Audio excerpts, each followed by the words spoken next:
I'm Steven Rennell, the host of the Meat Eater podcast and the Netflix original series Meat Eater. As a hunter and wildlife enthusiast, the question comes up, how can you justify killing and eating animals that you love and protect?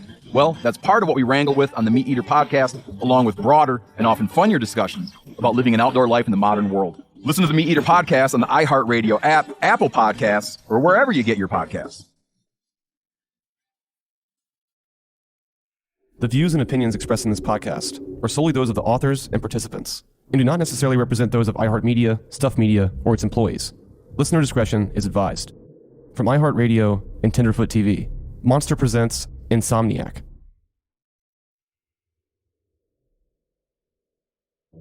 It was August 8th, 1973, and the bullet-riddled, nude body of Dean Corll, age 33, was stretched out along the baseboard of a hallway in his home in Pasadena, Texas, a city within the greater Houston metropolitan area. He fell facing the wall. He had been shot 6 times with a .22 caliber pistol, and he was dead before he even hit the floor. The young man who pulled the trigger, Elmer Wayne Henley, age 17, was also the one who called the authorities, almost immediately, to tell them that he had just killed a man. He and 2 other teenagers, Tim Curley and Rhonda Williams, then waited for the Pasadena police on the front porch of the small home. They knew they had some explaining to do, especially the shooter. When the police arrived, the 3 teens were placed in the back of the police car, and the officers went inside to confirm the shooting victim was indeed dead.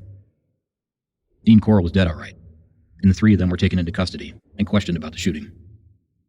Henley, the trigger man, claimed it was a justifiable homicide, a case of self-defense. His story was eventually verified, and much later, that's the way it would be ruled in court, too. He would not be charged for the shooting of Dean Corll in self-defense. But as the authorities inspected Dean Corll's home on that day, they knew almost immediately there was far more to the story. In particular, the items they found in the bedroom troubled them most. They pointed to something sinister happening in the home on Lamar Drive.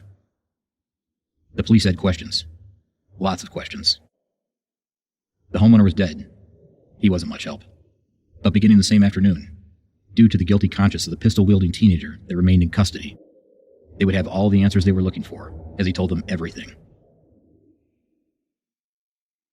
Over the next several days, the story that Henley told, and the grisly evidence that was quickly being unearthed under the watchful eye of the media, both captivated and sickened not only the entire state of Texas, but the rest of the country and even the world. So, what really led to the early morning murder on August 8th, 1973? Why was Dean Corll shot dead in his own home? The authorities in Pasadena, Texas, were going to learn every detail. It was an appalling story that none of them wanted to hear, and one that none of them would ever forget. I'm Scott Benjamin, and everything I'm about to tell you is real. This is Insomniac.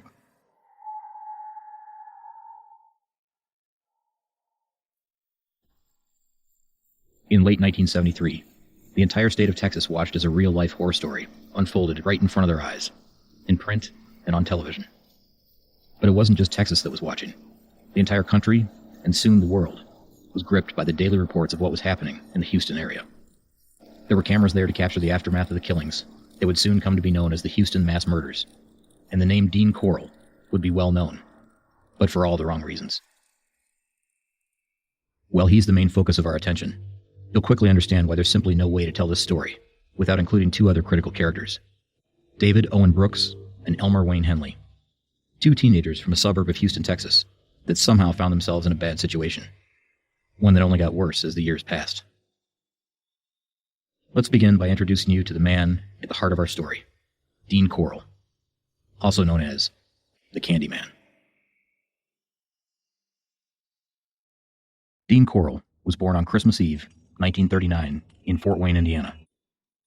He and his young brother Stanley had an unhappy childhood, with their parents constantly fighting. They divorced in 1946, when Dean was just 7 years old, but later patched things up and remarried in 1950. That's when the family of 4 moved to Pasadena, Texas. The second marriage didn't last long, however, and by 1953, Dean Corll's parents were divorced once again. His mother married soon after, and by 1955, Dean and Stanley had a half-sister named Joyce. His mother made candies at home, pecan pralines, and apparently, they were good enough that a friend of the family, the pecan nut salesman, encouraged her and her new husband to start their own small business, selling them as a way to help support the family. The family-operated company, Pecan Prince, was initially operated out of the family's garage. Dean's days were spent at high school, where he was an average and well-behaved student.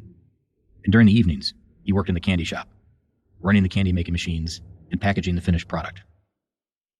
He graduated from high school in 1958, and his family moved to the edge of Houston, where most of their candy was sold. In 1960, Dean's mother asked him to move to Indiana to live with his widowed grandmother, but he was home again in Houston by 1962. Dean's mother and stepfather divorced in 1963, and she started a new candy-making business, the Corll Candy Company. Dean was vice president, and his younger brother, Stanley, was secretary-treasurer.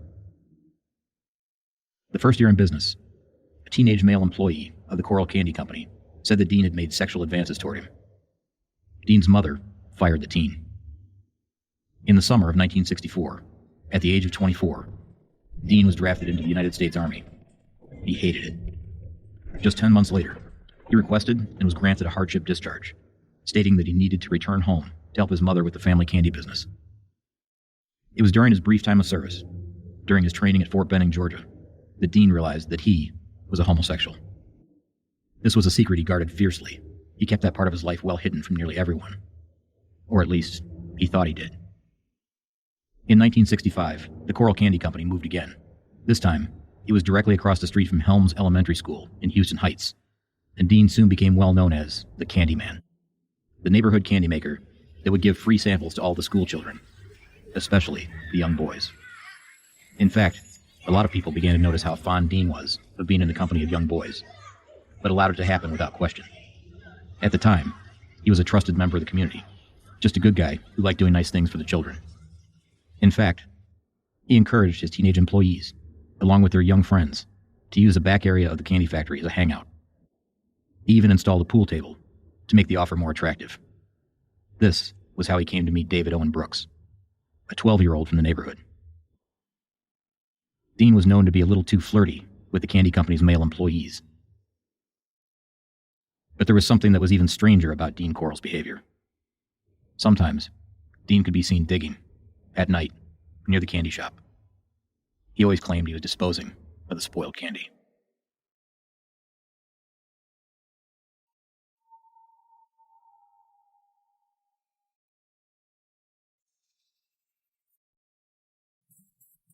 I'm Steven Rennell, the host of the Meat Eater podcast and the Netflix original series Meat Eater. As a hunter and wildlife enthusiast, the question comes up, how can you justify killing and eating animals that you love and protect?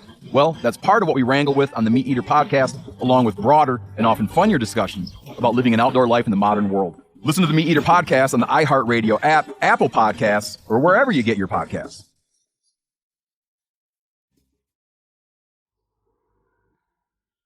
Almost every one of Dean Corll's murders involves a common feature: his torture board. It's fairly easy to find photos of Dean's torture board using a simple online search. And when you do, if you look closely, you'll notice that he had built more than one of these devices.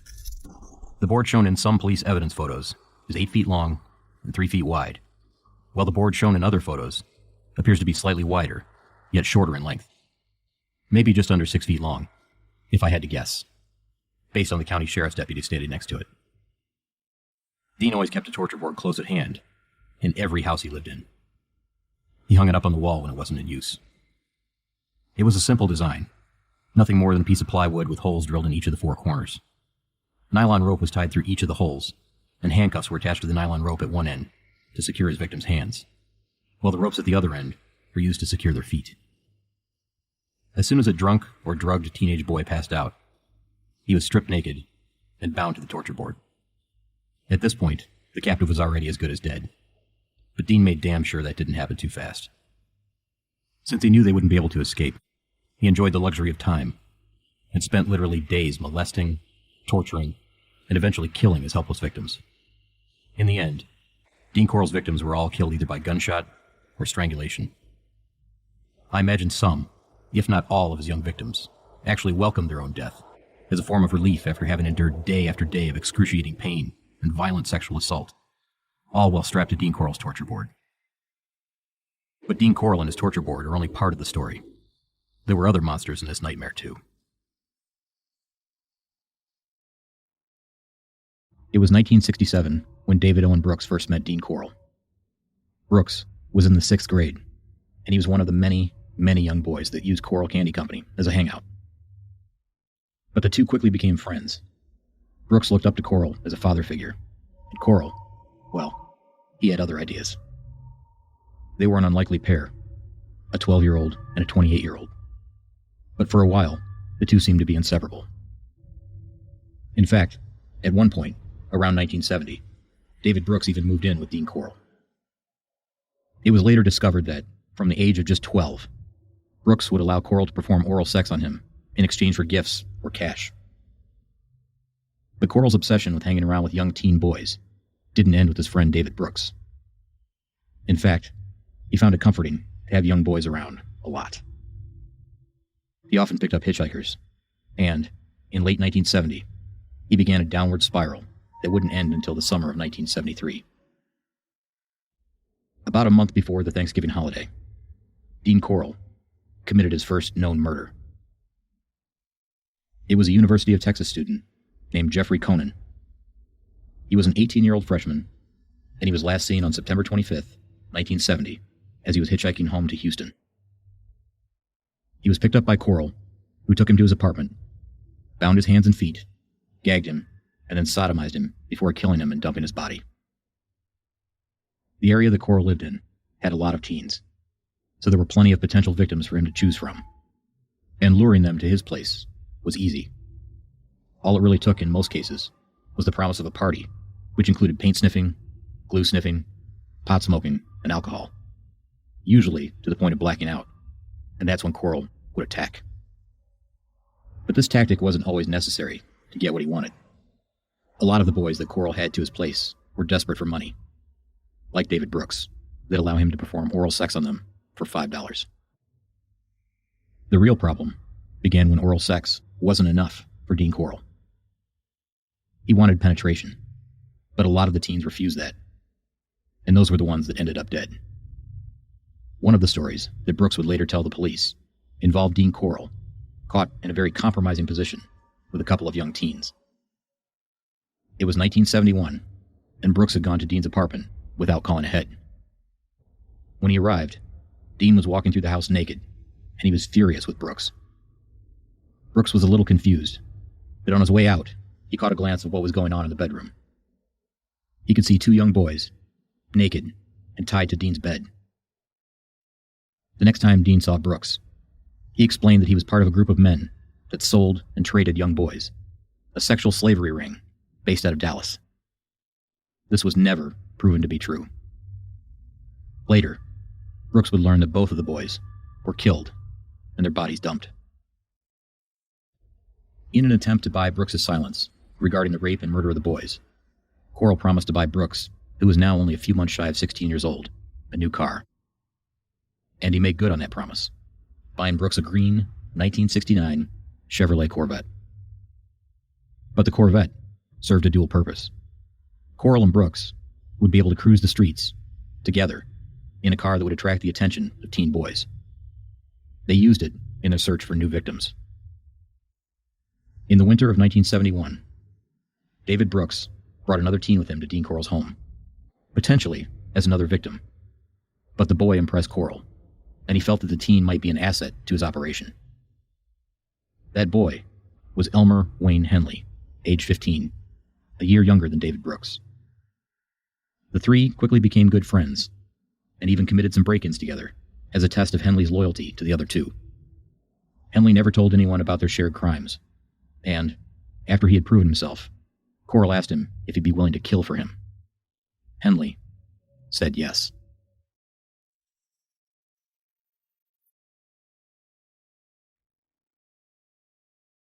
When the crime scene investigators were first called to the home at 2020 Lamar Drive in Pasadena, even as Dean Corll's body was still laying in the hallway, they knew there was going to be a lot more to the story than just a self-defense shooting death.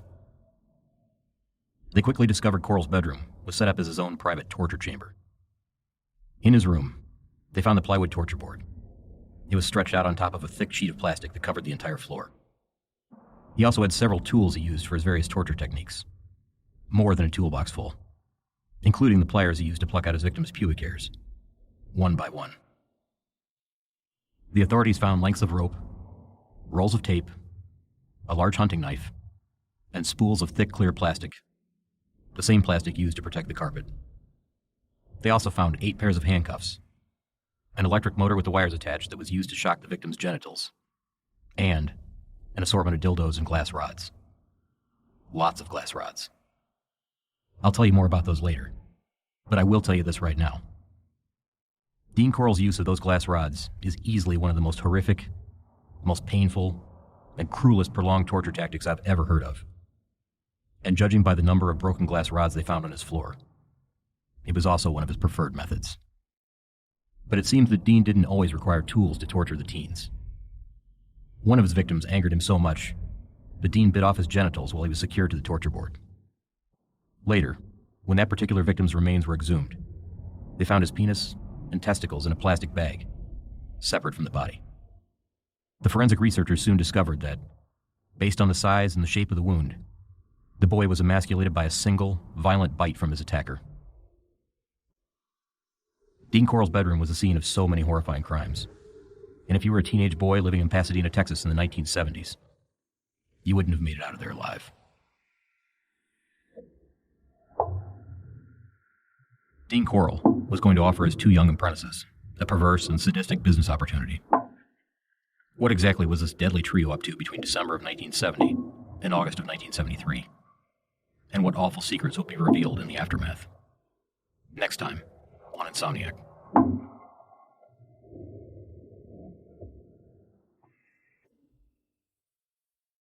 Insomniac is a production of iHeartRadio and Tenderfoot TV.